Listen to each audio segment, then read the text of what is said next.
নাই, বৈষম্যের ঠাঁই নাই, বৈষম্যের ঠাঁই নাই।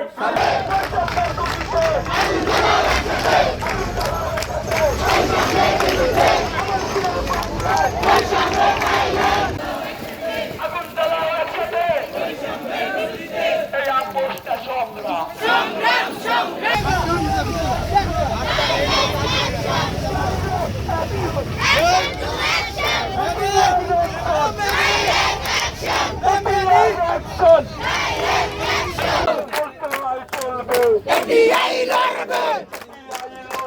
চলছে লড়াই চলবে,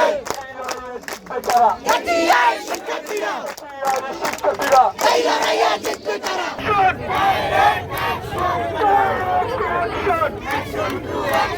বৈষম্যের বিরুদ্ধে রাজত্ব না দাসত্ব, রাজত্ব না দাসত্ব, লড়াই চলবে।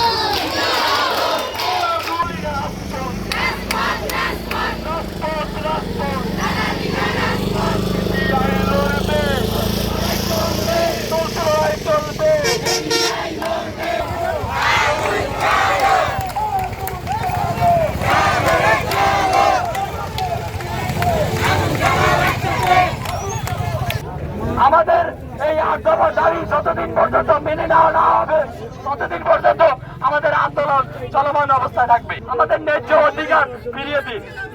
আমরা আর বৈষম্য থাকতে অব্যাহতি থাকতে চাই না। বাংলাদেশ নাকি কৃষি প্রধান দেশ, সেই জায়গায় কৃষি স্বীকৃতিদের সাথে এই ধরনের বৈষম্য কোনোদিন মেনে নেওয়া হবে না।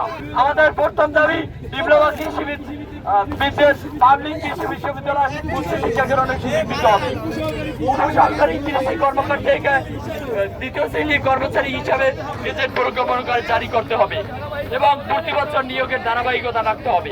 আজকের কর্মসূচি এখানে সমাপ্তি ঘোষণা করতেছে এবং সেই সাথে আগামী 7 দিনের ভিতরে যদি এই আজকে যে কর্মসূচির রেজাল্ট না আসে, সেই আন্দোলনে বরিশাল জেলা ছাত্র দলের একজন কর্মী হিসেবে আমি সর্বক্ষণিক কৃষি ডিপ্লোমা ইনস্টিটিউটের ছাত্রীদের পাশে থাকবো।